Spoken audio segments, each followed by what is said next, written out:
하나님께서 오늘도 우리에게 흡족한 은혜를 주실 줄 믿습니다.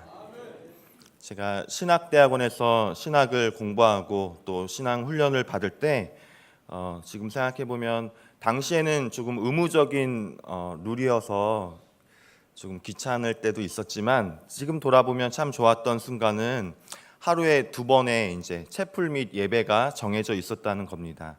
새벽마다 또 정오마다 하루에 일정한 시간마다 전교 학생들이 모여서 함께 예배를 드리는 순간입니다.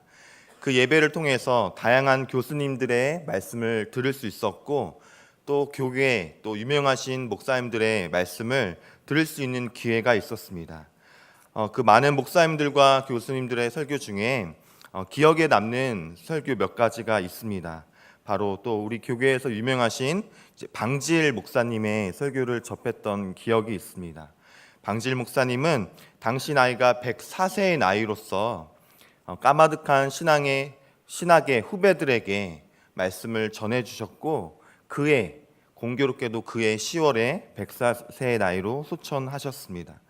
또 온누리 교회를 개척하시고 담임으로 목회를 하셨던 하영주 목사님도 제가 이제 신대원에 갓 입학했던 2011년에 5월에 학교에 방문해서 개교기념 행사의 말씀을 나누셨는데 또 공교롭게도 그해 8월에 소천하셨습니다. 당시에도 방지일 목사님은 나이가 104세였기 때문에 체구도 작으시고 또 목소리도 좀 작았던 걸로 기억이 납니다. 또 하영주 목사님도 금방 소천할 것으로 누구나 예상은 못했지만 병세가 약화되었던 모습을 제가 기억하고 있습니다. 까마득한 후배 신학생들에게 신앙의 기초에 대해서 말씀을 나눠주셨는데 그 어느 설교보다도 강력했고 간단하였지만 가장 깊이가 있었고 짧지만 긴 여운이 있었던 저에게 다가왔던 그런 메시지였습니다. 노년의 시기에 인생의 말미에 이제 갓 신학을 시작하는 신학생들에게 말씀을 전해주시는데 내용은 정말 간단한 신앙의 기초였지만 저희들에게는 그 어떤 메시지보다 강력했던 설교였습니다. 오늘 본문은 여호수아 24장의 말씀입니다. 바이블타임에 보시면 이제 어제까지 여호수아의 이야기가 끝나고 새로운 사사기 시대로 접어들게 되는데요. 오늘 본문인 여호수아 24장에서는 여호수아가 그의 인생 말년에 남겨진 이스라엘 백성들에게 전하는 마지막 고별 설교라고 할 수 있는 본문입니다. 이 설교를 마치고 실제로 여호수아는 25장 29절에서 죽음을 맞이합니다. 일종의 유언과도 같은 설교인 것입니다. 여호수아는 우리가 잘 알고 있는 것처럼 애굽의 고통과 그 노예 생활을 경험했습니다. 또한 광야 40년의 방황과 훈련의 기간, 그리고 목숨을 건 치열한 정복 전쟁 등 삶의 모든 여정을 경험한 노장이었습니다. 그러기에 그의 인생 말미에 마지막으로 혼신의 힘을 다하여 유언적인 설교를 하고 있는 장면입니다. 사람의 마음이 얼마나 간사한지요. 가나안 정복 전쟁이 끝나고 10년이 채 지나지 않아서 이스라엘 백성들은 마음이 벌써 점점 해이해지고 하나님의 은혜를 망각하며 하나님을 두려워하지 않는 모습을 나타내게 되었습니다. 이런 백성들을 바라보면서 여호수아는 아마도 피를 토하는 듯한 마음으로 이들에게 신앙을 새롭게 세우고자 메시지를 전했을 겁니다. 또한 그는 이미 전장인 23장에서 이스라엘 지도자들 모아놓고 1차로 유언적인 메시지를 전했습니다. 그 메시지의 중심 내용은 하나님의 말씀을 지키라는 것, 그리고 하나님을 사랑하라는 내용이었습니다. 그런데 무엇이 부족했는지 오늘 본문인 24장에 와서 이스라엘 전 지파와 지도자들을 다시 한번 불러서 마지막으로 유언적인 설교를 다시 나누고 있습니다. 오늘 본문인 이 여호수아의 마지막 설교를 통해서 오늘 우리가 어떻게 믿음의 여정을 계속 나아가야 하는지, 어떻게 하나님을 섬기고 신앙생활을 해야 되는지 하나님께서 우리에게 주시는 주님의 음성을 듣게 되기를 바랍니다. 먼저 우리는 늘 처음과 같은 신앙에 새로운 결단이 필요합니다. 오늘 본문 1절은 이렇게 시작합니다. 여호수아가 이스라엘 모든 지파를 세겜에 모으고 여호수아가 마지막 설교를 통해 이스라엘 백성들을 일깨우기 위해서 소집한 장소가 세겜이었다는 사실에 우리는 주목할 필요가 있습니다. 세겜은 아브라함이 가나안 땅으로 들어와 여호와 하나님께 첫 제단을 드리고 정착한 곳입니다. 그리고 하란에서 돌아온 야곱이 라반의 집에서 돌아와서 우상을 제거하고 묻었던 장소입니다. 또한 이스라엘 백성들이 가나안 땅에 처음 들어와서 이곳에 있는 그리심산과 에발산에서 축복과 저주의 말씀을 낭독하고 기록함으로써 하나님과의 언약을 새롭게 시작한 장소입니다. 즉 가나안의 첫 생활이 시작된 장소이고 본격적인 하나님의 백성으로서의 삶이 시작된 장소이기도 합니다.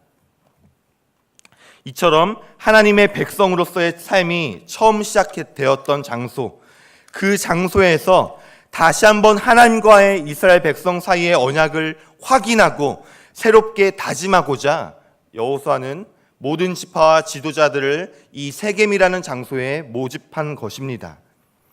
하나님을 믿는 우리에게도 언제나 하나님과의 관계를 다시금 새롭게 하고 나의 신앙을 돌아보며 주님의 은혜를 늘 상기시키는 마음이 필요합니다.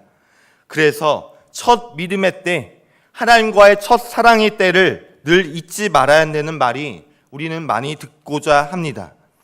우리는 신앙생활을 하면서 종종 타성에 젖어 무감각하고 무감동적인 신앙생활에 매몰될 수 있습니다. 교회에 나와서 신앙생활을 하고 봉사를 하고 헌신하고 예배드리는 것이 일상적인 습관처럼 큰 의미 없이 행해질 때도 있습니다. 물론 신앙생활이 습관처럼 여겨지고 우리에게 그만큼 일상적인 모습으로 가까이 익숙해지고 자연스러워진 것은 은혜이죠. 하지만 우리의 마음이 익숙해짐이 우리의 마음을 무뎌지게 하고 우리의 믿음을 미지근하게 한다면 우리의 모습을 돌아봐야겠습니다. 우리의 마음은 늘 영적인 새로움이 필요합니다.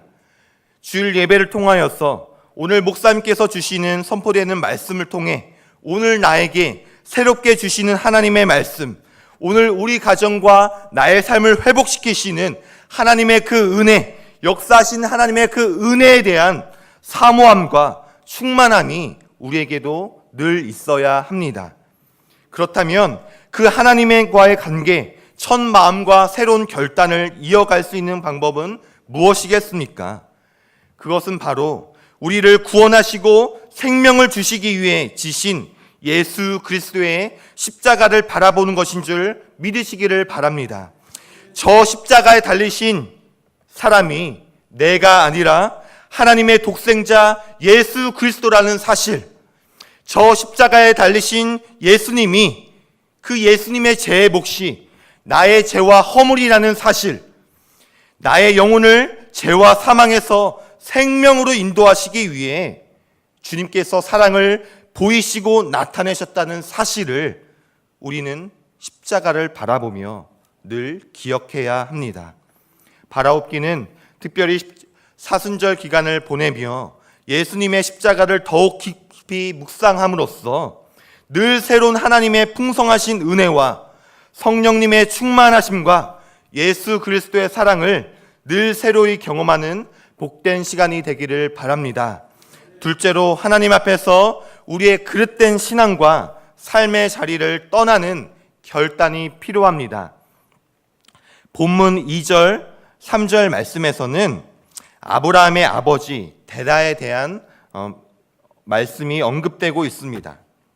2절 후반부에 보면 아브라함의 아버지 나홀의 아버지 데라가 강 저쪽에 거주하여 다른 신들을 섬겼으나, 아브라함의 아버지 데라가 다른 신을 섬겼다는 내용이 성경 전체에서 유일하게 기록되고 있습니다. 그래서 하나님께서는 아브라함을 통해 이스라엘을 약속의 땅 가나안 땅에 인도하고자 하시기 위해서 아브라함을 이끌어내셨다라고 3절 초반부에 표현하고 있습니다. 그렇습니다. 이것이 은혜의 시작이고 축복의 시작이었던 것입니다. 무엇입니까? 자기 조상의 때로부터 다른 신을 섬겼던 그릇된 신앙의 모습, 그 삶의 자리에서 떠나는 것이 작은 부흥의 시작, 은혜의 시작, 축복의 시작인 것을 믿으시기를 바랍니다. 먼저 우리의 잘못된 간습, 우리가 여전히 내려놓지 못하고 있는 그릇된 영적인 모습에서 떠나는 것이 필요합니다. 아무리 기도를 하고 새벽 제단을 쌓고 신앙생활을 하고 봉사를 하고 헌신을 해도 하나님의 손길이, 하나님의 은혜가, 하나님의 임재가 때로는 잘 보이지 않고 잘 닿지 않을 때가 있을 수 있습니다. 그럴 때면 우리는 우리의 신앙과 삶의 모습 중에서 하나님 앞에서 먼저 그릇된 모습이 있지는 않은지 돌아보는 모습이 필요합니다. 하나님께서 세상을 이처럼 사랑하사 이 세상을 구원하시기 위해 가장 먼저 역사하신 일이 무엇입니까? 뭐 대단한 축복과 기적을 이루신 것이 아니라 바로 예수 그리스도의 십자가를 통해 먼저 우리의 죄 사함을 이루신 것을 기억하시기를 바랍니다. 바로 그것이 신앙의 원리이고 하나님의 영적인 방법이었습니다. 마지막으로 우리는 항상 은혜의 길로 우리를 인도하시는 하나님을 신뢰해야 합니다. 본문 2절부터 13절까지를 보면 여호수아는 아브라함부터 시작해서 이스라엘 백성들이 가나안 땅을 차지하기까지 하나님께서 이스라엘 백성들에게 베푸신 은혜를 굵직한 일련의 사건들을 열거하면서 회고하고 있습니다. 이것을 통해 우리가 알 수 있는 분명한 사실은 아브라함과 그의 자손들을 향한 하나님의 은혜는 쉬지 않고 계속되었다는 사실입니다. 그들이 하나님 앞에서 의를 행할 때든지 혹은 불의를 행할 때든지 하나님께서는 언제나 그들과 함께 하시며 그들이 복된 길로 나아갈 수 있도록 은혜를 베풀어 주셨습니다. 물론 그러한 은혜가 때로는 애굽에서의 노예 생활로 이어질 때도 있었습니다. 혹은 척박한 광야에서 방랑 생활의 모습일 때도 있었습니다. 눈앞에 보이는 모습은 노예 생활이고 광야 생활처럼 보이는 은혜와 반대되는 모습일 때도 있었습니다.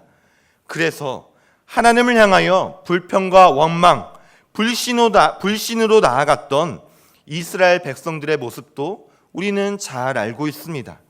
하지만 그 순간 역시 분명한 은혜의 시간들이었으며 하나님께서는 바로 그 시간들을 통하여서 이스라엘 백성들을 더 큰 은혜 가운데로 이끌어 가셨던 것입니다. 이스라엘 백성과 마찬가지로 하나님께서는 오늘 하나님의 백성인 저와 여러분들에게도 끊임없이 은혜를 베풀어 주시는 분임을 믿으시기를 바랍니다.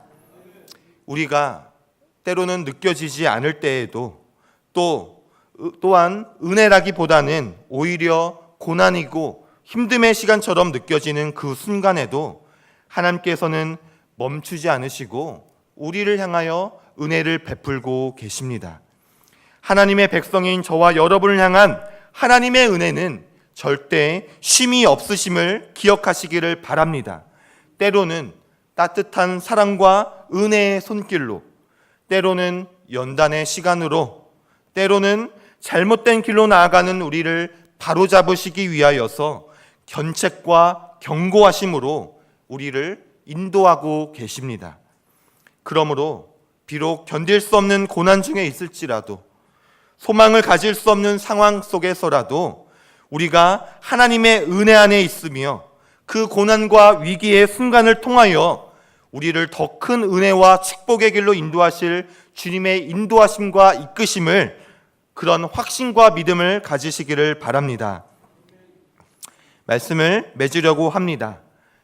무뎌진 이스라엘 백성을 일깨우기 위해서 지난날 베푸신 하나님의 은혜를 다시 한번 상기시킨 여호수아는 오늘 본문 15절 말씀을 통해 이스라엘 백성들에게 이렇게 메시지를 나눕니다. 우리가 잘 아는 말씀인데요, 우리 여호수아 24장 15절 말씀을 마지막으로 함께 읽겠습니다. 만일 여호와를 섬기는 것이 너희에게 좋지 않게 보이거든 너희 조상들이 강 저쪽에서 섬기던 신들이든지 또는 너희가 거주하는 땅에 있는 아모니 족속의 신들이든지 너희가 섬길 자를 오늘 택하라. 오직 나와 내 집은 여호와를 섬기겠노라 하니. 아멘. 오직 나와 내 집은 여호와를 섬기겠노라. 아멘. 인생에 많은 선택이 있습니다. 경제적인 논리가 있고 세상에 물질 만능주의이고 편안함을 추구하는 이 세대 속에서 여호수아의 겉면처럼 주님을 선택하는 신앙이 있기를 바랍니다. 오늘 이 시간도 여러분 오직 주님을 바라보며 주님의 은혜를 믿기 때문에 이 새벽의 자리에 나온 것 아닙니까? 오늘 여호수아의 말씀처럼 처음 신앙의 결단을 늘 새롭게 가지시기를 바랍니다. 또한 혹은 내 삶과 신앙의 모습 중에 하나님 앞에서 그릇된 모습이 있지는 않은지 돌아봄으로 다시 한번 우리의 신앙을 재무장하시기를 바랍니다. 또한 은혜를 쉬지 않고 우리에게 베푸시는 하나님을 늘 기억하고 신뢰함으로 나는 오직 주님만을 섬기겠습니다 라고 다시 한번 주님께 결단하는 저와 여러분이 되시기를 바랍니다. 기도하겠습니다. 하나님 감사합니다. 오늘 주신 여호수아의 말씀을 통하여서 다시 한번 우리에게 주시는 주님의 음성을 듣게 하시니 감사합니다. 늘 새로운 마음으로 우리의 신앙을 재무장하게 하여 주시옵소서. 하나님 앞에서 그릇된 모습이 없는지 우리의 모습을 돌아보게 하여 주시옵소서. 또한 하나님을 향한 우리의 마음이 우리를 향한 하나님의 은혜는 늘 쉬지 않으심을 늘 기억하게 하여 주시옵소서. 예수님의 이름으로 기도드립니다. 아멘.